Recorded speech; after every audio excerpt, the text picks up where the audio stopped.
Bonsoir à tous, merci de nous rester fidèles. Tout de suite le sommaire de votre journal. Décès de son Altesse royale, la princesse Lalla Malika, fille de feu Sa Majesté le roi Mohammed V, sœur de feu Sa Majesté le roi Hassan II et tante de Sa Majesté le roi Mohammed VI, une dame d'exception qui a dédié toute sa vie aux causes humanitaires, un noble combat mené avec beaucoup de dévouement et un grand humanisme. La participation massive de la population du Sahara marocain aux élections du 8 septembre confirme son attachement à l'unité territoriale du royaume et son plein engagement en faveur de la mise en œuvre du nouveau modèle du développement dans les provinces du Sud. C'est un extrait du discours du Maroc lors du débat de haut niveau de la 76e session de l'Assemblée générale de l'ONU. Le processus électoral se poursuit avec l'élection des présidents des conseils provinciaux. Il se poursuivra le 5 octobre prochain avec l'élection des membres de la Chambre des conseillers. Pour commenter le processus électoral avec toutes ses étapes décisives, le professeur Amin Laridi, expert international en diplomatie économique et stratégie et développement, est notre invité ce soir. Bonsoir. D'abord, cette triste nouvelle. Le ministère de la Maison Royale, du Protocole et de la Chancellerie a annoncé le décès aujourd'hui à Rabat de son Altesse Royale, la princesse Lalla Malika, fille de son Altesse Royale, de Sa Majesté le roi Mohammed V, sœur de feu Sa Majesté le roi Hassan II. Que Dieu ait leurs âmes, Majesté le roi Mohammed VI, Mohamed El Shgar, tout de suite pour le communiqué du ministère de la Maison Royale, du Protocole et de la Chancellerie. Le ministère de la Maison Royale, du Protocole et de la Chancellerie a annoncé avec une grande émotion et une profonde affliction le décès de la regrettée Son Altesse Royale, la princesse Lalla Malika, fille de feu Sa Majesté le roi Mohammed V, sœur de feu Sa Majesté le roi Hassan II, que Dieu ait leurs âmes, et tante de Sa Majesté le roi Mohammed VI, que Dieu l'assiste, qui a répondu à l'appel de Dieu ce mardi 20 Safar al-Khair 1443 de l'Hégire, correspondant au 28 septembre 2021 à Rabat. En cette douloureuse circonstance, le ministère de la Maison Royale, du Protocole et de la Chancellerie et l'ensemble du peuple marocain présentent leurs vives condoléances et leurs sincères sentiments de compassion à Sa Majesté le roi Mohammed VI, que Dieu le préserve, et à tous les membres de l'illustre famille royale pour cette perte cruelle, la volonté divine étant imparable, implorant le Très-Haut d'accueillir la défunte en sa sainte miséricorde et son vaste paradis. Vu les mesures préventives en vigueur à cause de l'évolution de la situation sanitaire, Sa Majesté le Roi, que Dieu le glorifie, a veillé à ce que les obsèques de la défunte se déroulent dans un cadre familial privé avec une présence très limitée dans le respect total de ces mesures. Puisse Dieu préserver Sa Majesté le Roi, perpétuer sur lui les bienfaits de la santé et lui accorder longue vie. Puisse le Tout-Puissant combler le souverain en la personne de Son Altesse Royale le Prince héritier Moulay El Hassan, de Son Altesse Royale le Prince Moulay Rachid et de tous les membres de l'illustre famille royale. Dieu, l'audient, exauce les vœux de ceux qui l'implorent. Le décès d'une dame d'exception, Son Altesse Royale, le feu, la princesse Lalla Malika, qui a consacré toute sa vie à la défense des causes humanitaires, un noble et immense combat qu'elle a mené avec un grand dévouement et un engagement infaillible. Oumaima Ramli. Le 14 mars 1933, Son Altesse Royale, la princesse Lalla Malika, voit le jour à Rabat. Fille de feu Sa Majesté le roi Mohammed V, sœur de feu Sa Majesté le roi Hassan II et tante de Sa Majesté le roi Mohammed VI. La vie de la princesse Lalla Malika a été celle d'une dame d'exception qui a dédié sa vie aux causes humanitaires avec beaucoup de dévouement et grand humanisme. En 1967, cette âme sensible prend les rênes du Croissant Rouge. Depuis, elle n'a cesse d'œuvrer en faveur des initiatives caritatives et humanitaires, dotant le Croissant Rouge marocain de grands moyens matériels constamment modernisés et de hautes compétences humaines. Les multiples actions et initiatives louables de feu Son Altesse Royale, la princesse Lalla Malika, ont marqué d'une empreinte indélébile l'organisation humanitaire qu'elle présidait, le Croissant Rouge marocain. Feu son Altesse Royale la Princesse Lalla Malika a œuvré sans cesse à promouvoir la culture du volontariat et du bénévolat et a doté le Croissant Rouge marocain de plateformes et programmes de formation des jeunes et des bénévoles en vue de les impliquer dans diverses campagnes et interventions humanitaires, sanitaires et médicales en soutien fort aux services relevant de la santé publique. Le Croissant Rouge marocain organise annuellement une semaine nationale. Elle bénéficie en quelques jours seulement à plus de 11 000 bénévoles en termes de formation et de stages aux techniques de premiers soins d'urgence. Le Croissant Rouge marocain a toujours été de toutes les opérations humanitaires et même sanitaires. Il contribue par exemple à l'opération actuelle de vaccination contre le coronavirus. Partenaire incontournable dans les domaines humanitaires et sanitaires, le Croissant Rouge marocain assure l'assistance aux populations vulnérables en toutes circonstances. De nobles missions menées avec exemplarité et abnégation grâce à la vision éclairée et profondément altruiste que Feu la Princesse Lalla Malika avait toujours imprimée à l'action associative, humanitaire et du bénévolat. Un combat de longue haleine avec comme fil d'Ariane la complémentarité et la parfaite harmonie avec la politique sociale et humaine prônée par Sa Majesté le roi Mohammed VI.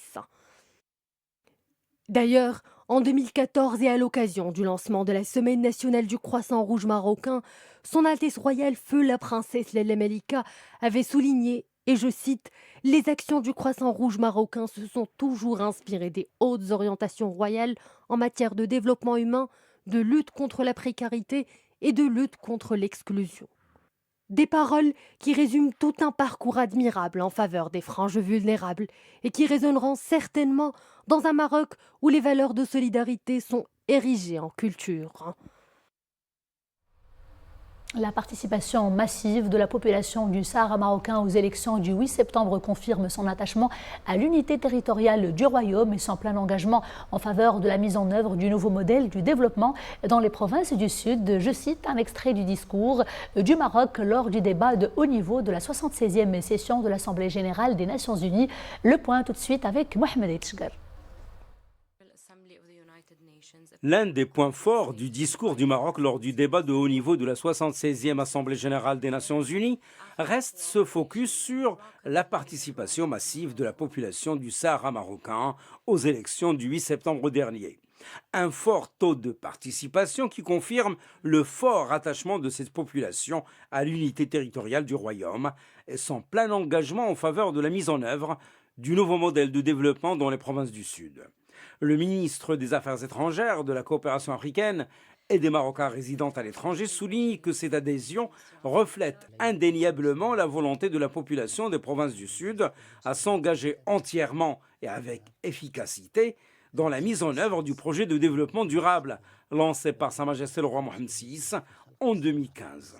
L'opération de vote dans le Sahara marocain, à l'instar d'ailleurs des autres régions du Maroc, s'est déroulée dans un climat de mobilisation et conformément aux normes démocratiques internationales, confirmant ainsi que les populations dans les provinces du sud du Maroc vivent dans la quiétude et la sérénité et qu'elles participent pleinement au développement socio-économique de la région ainsi qu'à la vie politique. Le taux de participation dans ces provinces du sud du royaume a été d'ailleurs le plus élevé au niveau national, avec quelques 63%. Le ministre exprime la disposition du Maroc à continuer à coopérer avec les Nations unies dans le cadre des efforts déployés par son secrétaire général pour parvenir à une solution politique réaliste, pragmatique et durable, basée sur le compromis dans le plein respect de la souveraineté du Maroc et de son intégrité territoriale. Cette solution ne peut être trouvée que si l'Algérie assume son entière responsabilité dans le processus politique des tables rondes, à la mesure de sa responsabilité dans la création et le maintien de ce conflit. L'initiative d'autonomie présentée par le Maroc en 2007 demeure l'unique voie vers une solution politique et définitive à ce différend régional artificiel. Depuis son indépendance, le Maroc a placé la question du soutien à la stabilité dans son environnement régional et international au cœur de sa diplomatie. Et il demeure engagé à œuvrer en faveur du règlement définitif du conflit régional autour du Sahara marocain, dans le plein respect de son intégrité territoriale et dans le cadre de sa souveraineté nationale. Le Maroc, qui demeure préoccupé quant à la situation humanitaire tragique des populations des camps de Tindouf ou le pays hôte, l'Algérie, a cédé ses responsabilités à un groupe armé séparatiste en violation flagrante des principes du droit international humanitaire.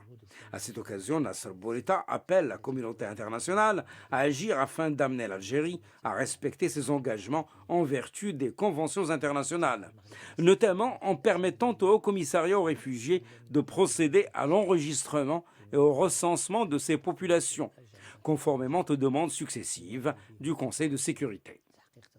Au plan international, Nasser Bourita met en avant le rôle pionnier du Maroc en matière d'immigration, de lutte antiterroriste, de maintien de la paix et d'action climatique. M. Bourita rappelle notamment que Sa Majesté le roi Mohammed VI a été désigné champion de l'Union africaine sur la question migratoire et que Rabat abrite le siège du premier observatoire de l'immigration de l'Union africaine. Le ministre souligne également que l'adhésion du Maroc aux efforts de lutte contre le terrorisme, parallèlement à son engagement constant dans le cadre du Forum mondial de lutte contre le terrorisme, a été couronnée par l'inauguration à Rabat du bureau du Programme des Nations Unies pour la lutte contre le terrorisme et la formation en Afrique. S'agissant de l'adhésion aux efforts consentis au niveau local, régional et international pour lutter contre les effets du changement climatique, Nasser Bourita précise que le Maroc agit conformément à la vision anticipative de Sa Majesté le Roi. Le Maroc qui poursuit sa transition vers les énergies renouvelables tout en tenant à diversifier les sources des énergies propres. Le ministre rappelle également la participation du Maroc actuellement dans les forces de maintien de la paix onusiennes, en République démocratique du Congo, en République centrafricaine et au Soudan du Sud, ainsi que la contribution du Royaume du Maroc à l'adaptation des opérations de maintien de la paix avec les enjeux et défis contemporains. Concernant la question du désarmement, Nasser Bourita précise que le Maroc a été élu président de la première commission de la 76e Assemblée générale des Nations unies. Et pour ce qui est de la situation en Libye, Nasser Bourita précise que le Royaume est convaincu de l'extrême importance de la tenue d'élections dans ce pays en tant qu'étape décisive sur la voie de la réalisation de la paix.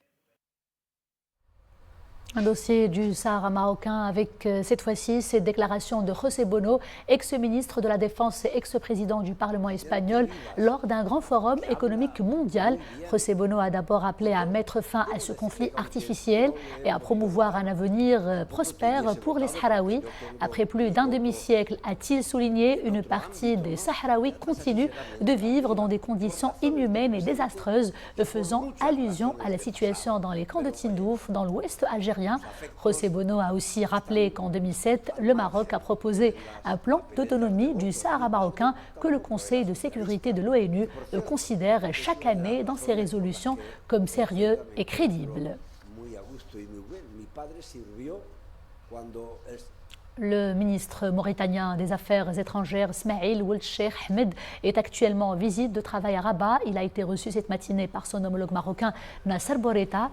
À la une de ces entretiens, le développement des relations entre le Maroc et la Mauritanie, des relations d'une exemplaire fraternité et amitié et une coopération bilatérale qui ne cesse de se renforcer en couvrant plusieurs questions d'intérêt commun. Rabat et Nouakchott aspirent à exploiter toutes les potentialités prometteuses pour une coopération économique et commerciale répondant aux aspirations des deux pays frères. En marge de cette visite, les deux responsables ont également posé la toute première pierre du nouveau complexe diplomatique de la République de Mauritanie à Rabat.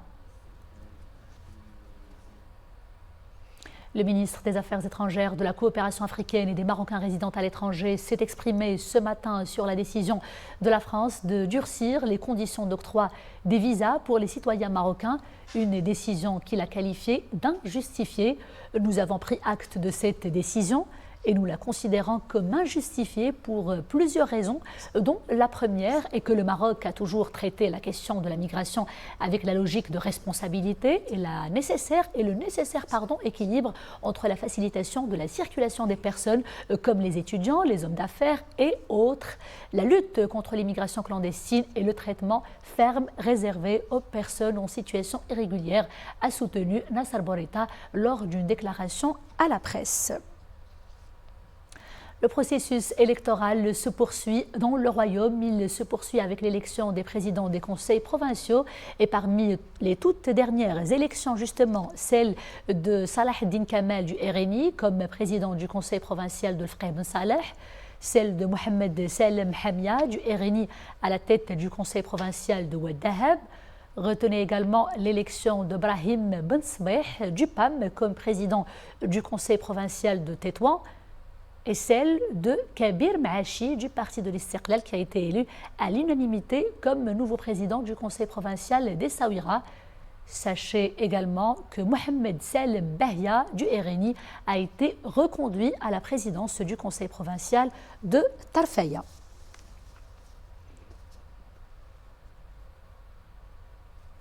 Le processus électoral se poursuivra le 5 octobre prochain avec l'élection des membres de la Chambre des conseillers, une élection qui viendra d'ailleurs clôturer tout un processus électoral dont le temps fort était le 8 septembre dernier avec le triple scrutin législatif, communal et régional.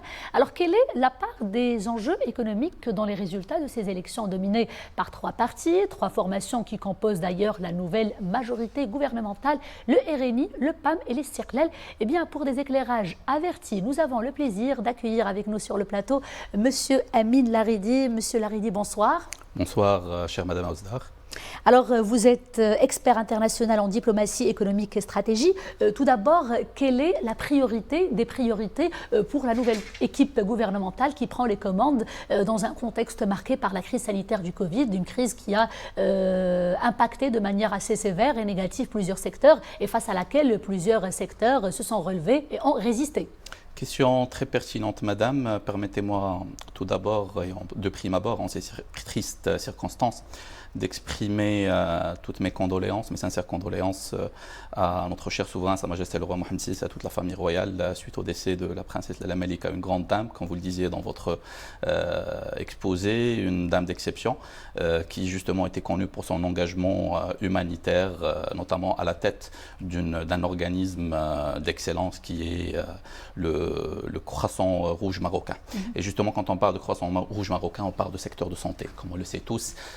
Nous sommes en pleine pandémie, on espère en mondial, on espère en sortir bientôt.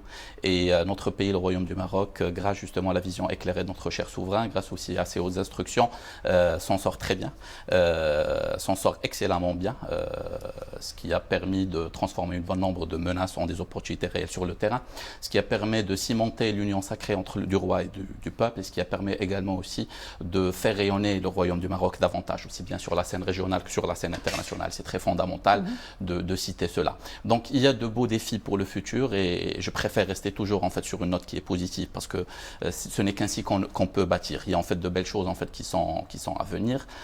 Nous avons remarqué qu'un ensemble de secteurs se sont très bien distingués lors de cette crise. J'en citerai deux.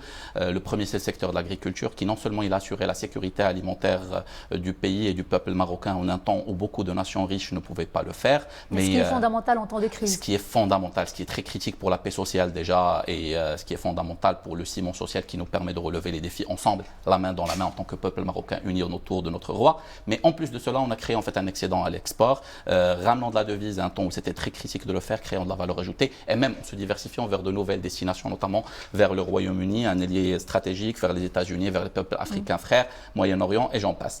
Il y a aussi résistance pour l'industrie. Absolument. Il y a en fait absolument, vous me tendez en fait une belle perche pour le deuxième secteur, tout à fait. Regard averti. Donc il y a le volet en fait de l'industrie et des services. Notre industrie a été très résiliente, a réagi de manière très rapide pour justement doter notre pays et le citoyen marocain de tout le matériel médical dont il avait besoin au premier jour de la crise, du matériel de base, à savoir on s'en rappelle les masques, on a en fait vers des matériaux de forte valeur ajoutée et cette marche elle continue jusqu'à aujourd'hui. On vote qu'il y a encore de nouvelles innovations en termes de tests et en termes d'autres éléments, mais il y a aussi le secteur des services qui est très fondamental et qui a permis aussi bien les startups de bifurquer une bonne partie de l'économie vers l'e-commerce, notamment pendant la période de la DAI, et également aussi de doter le pays d'un ensemble d'outils, de software, de gestion de crise. Donc on s'en sort très très bien. Aujourd'hui, en fait, les défis du futur, pour faire très simple, ils sont très connus.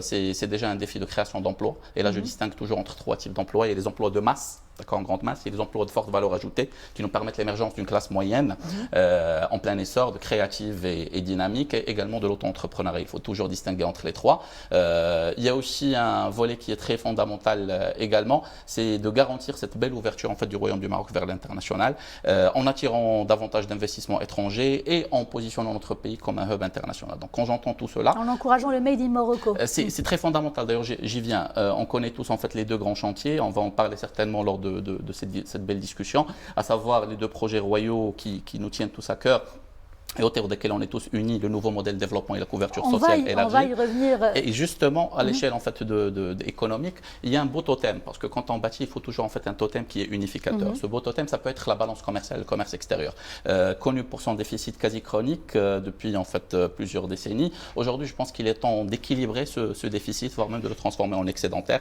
Et les prémices, ils sont là, transformant une bonne partie en fait de l'import national en une production nationale, en du Made in Morocco, avec des entreprises marocaines qui ont bien justement bien structurée, compétitive, qui est engagée et patriotique, en attirant aussi de l'investissement international, des pays aujourd'hui qui sont en train d'où on est en train d'importer ces produits, en les incitant à produire au Maroc, et on a tous les atouts pour les Marocains, mais aussi pour les besoins de la région, l'Afrique, par rapport à la Méditerranée, l'Europe et aussi outre-Atlantique. Il y a aussi cette capacité de drainer en fait de la création de valeur verticale avec des brands marocaines, valeur ajoutée, avec la technologie marocaine, avec la recherche et développement marocain, vers l'export. Et ça, c'est très fondamental. C'est-à-dire on a switché un bon nombre de secteurs d'import vers une production nationale et vers une logique d'export, notamment en investissant dans des centrales de distribution, aussi bien marocaines qu'en co-investissant avec des centrales internationales. Très bien, toujours dans cette même lignée économique, puisqu'on en parle, est-ce que ce vote, on va revenir à ce vote, il a été économique ou alors plutôt purement social, ou les deux peut-être à la fois?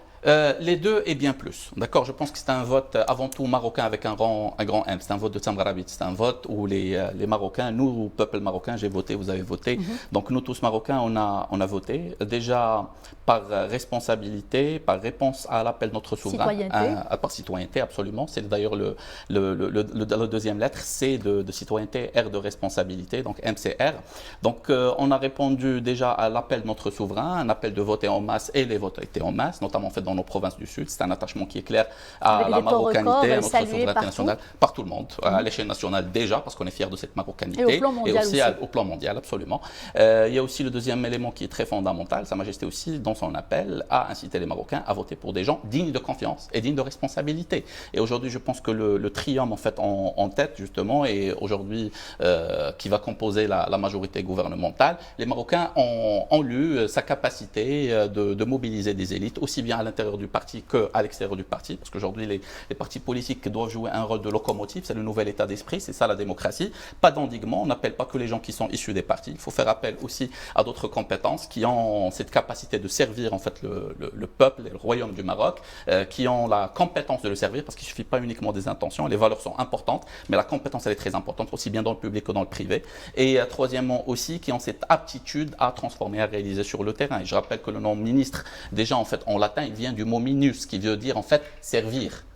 On est là pour servir. On est là pour servir un État. La patrie et ses intérêts. Absolument, la patrie en premier. On est là pour servir en fait un État qui a 14 siècles. On est là pour servir un peuple qui est héritier d'une tradition de plusieurs millénaires, aux ascendants lointains, mais qui est aussi un peuple moderne et qui a des aspirations par rapport au futur. Donc quand on prend une responsabilité avant que ce soit un honneur, il faut être vraiment capable de l'assumer. Et je pense que c'est ce qu'on va attendre de ce nouveau gouvernement.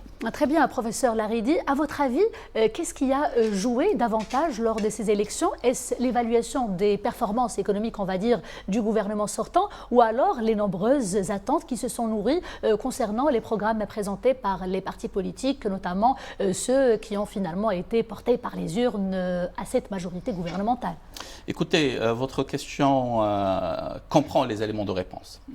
C'est un mélange déjà des deux, d'accord? C'est une lecture en fait du bilan du passé. Les Marocains ont pu voir, nous autres Marocains, parce que nous sommes Marocains et fiers de l'être, nous avons pu voir en fait les réalisations, notamment en temps de crise. Et c'est en temps de crise qu'on connaît les vrais en fait le mérite des personnes en charge, ceux qui avaient la capacité de faire preuve de créativité et d'ingéniosité, parce que c'est dont on a besoin. Aussi. De résilience. Et il faut trouver en fait de nouvelles solutions à des problèmes qui étaient nouveaux à l'époque. Et on a réalisé une étude prélude, je me rappelle, au premier jour en fait, de cette crise, et il fallait sortir avec une solution 100% marocaine, une solution qui permet de garantir notre souveraineté économique, de garantir aussi notre développement dans le futur, tout en trouvant en fait de nouveaux leviers économiques, de nouveaux leviers financiers, de nouveaux leviers de création de valeur ajoutée en temps de crise, mais post-crise également.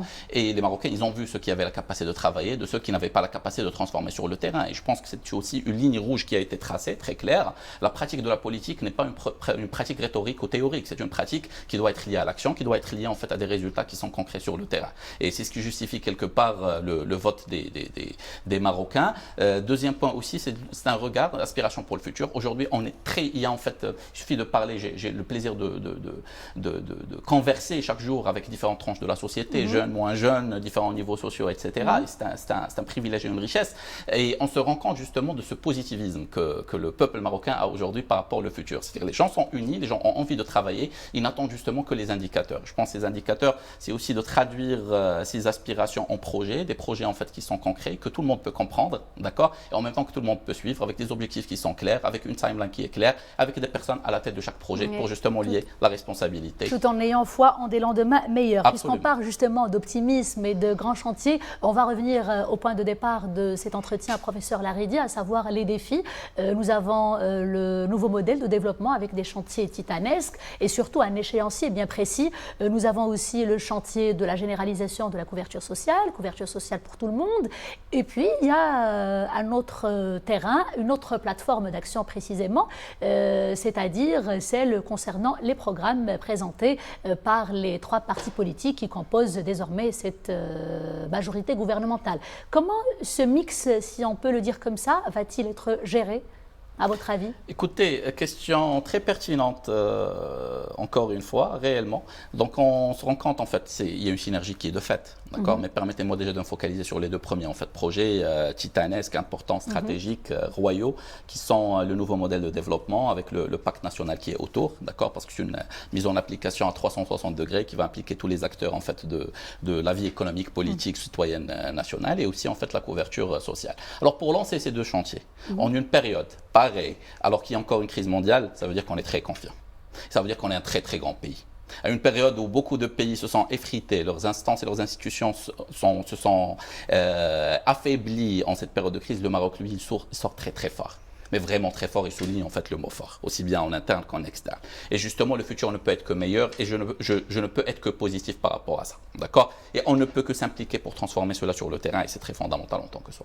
De ces 2 chantiers, justement, qui se complètent, parce que le premier, c'est bâtir un Maroc des Marocains, avec des cerveaux, des cœurs et des bras marocains, d'accord? Une création de valeur ajoutée qui elle-même, cette valeur ajoutée, cette prospérité, cette richesse, va contribuer à une couverture sociale pour tout le monde. Donc c'est 2 chantiers en fait qui se complètent. Qui vont de pair. Qui vont de pair et qui se complètent quelque part. On ne peut pas avoir de couverture sociale si on ne crée pas en fait la richesse économique qui est autour et avec une valeur ajoutée qui est certaine. Et là, il faut encore une fois faire preuve de créativité et asseoir en fait cette position du Maroc comme un hub international, de commerce international, de trading, d'industrie internationale. C'est-à-dire qu'il ne faut pas voir uniquement le PIB national comme target. On peut le doubler, le tripler en fait ce PIB national si on a cette capacité justement, et on l'a, de faire du Maroc une locomotive régionale et une locomotive du commerce international. De ces 2 chantiers, beaucoup de partis politiques, pour ne pas dire en fait la totalité, se sont inspirés.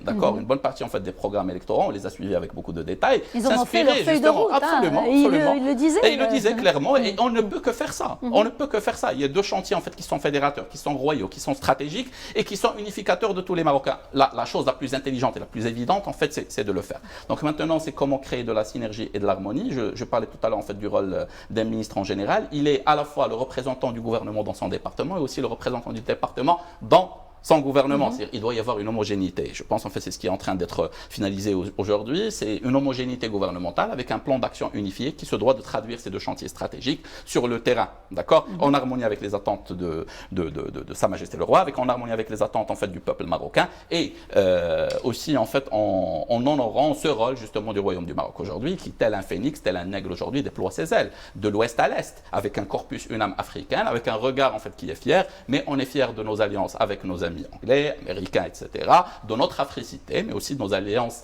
avec nos amis en fait et nos frères au Moyen-Orient, et en développant de nouvelles alliances. Et là, je regarde vers l'Asie. C'est-à-dire, on en est très fiers, on est en train de l'asseoir sur le terrain. Il faut que toute personne qui prenne la responsabilité aujourd'hui incorpore ces données-là, d'accord, aussi bien dans l'âme de ce qu'il est en train de réaliser sur le terrain, dans le jargon, dans la représentation, etc. Nous sommes un pays de clarté et d'ambition, comme Sa Majesté le Roi le dit quand il décrit sa diplomatie, la diplomatie royale, la diplomatie du Royaume du Maroc. Nous sommes aussi un pays de réalisation qui lie la parole à l'action. Et c'est ce qui nous a permis aujourd'hui d'avoir toute cette union autour de nous, régionale et internationale. Aujourd'hui, je suis certain qu'en donnant des résultats lors des premiers 100 jours ou même avant, des résultats qui sont concrets, des messages qui sont forts et des projets qui sont concrets, ce gouvernement aura toute l'union autour de lui et nous irons en fait très loin. Une diplomatie intelligente, sage et gagnante. Absolument. Professeur Absolument. Laridi, merci beaucoup de Merci cet à vous. éclairage. Je rappelle que vous êtes expert international en diplomatie économique et stratégie. Et citoyen marocain avant tout. Merci encore Merci, une fois, madame. nous le sommes tous. À présent, le point sur les principaux chiffres liés au Covid-19, 1192 nouveaux cas et 26 nouveaux décès. Les cas actifs sont au nombre de 13 888, alors que les cas sévères ou critiques ont atteint 985. 31 personnes sont placées sous intubation. Pour ce qui est de la vaccination, eh bien, le nombre des primo-vaccinés avoisine les 22,5 millions, alors que celui des personnes complètement vaccinées avoisine les 19,5 millions.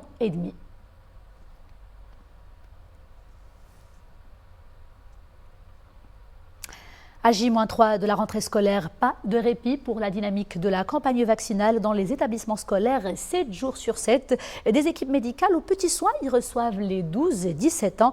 L'opération vaccinale se déroule en parallèle avec celle de la désinfection des établissements scolaires. Zakaria Moukhenbidla avec un commentaire d'Oumaïma Rabdi.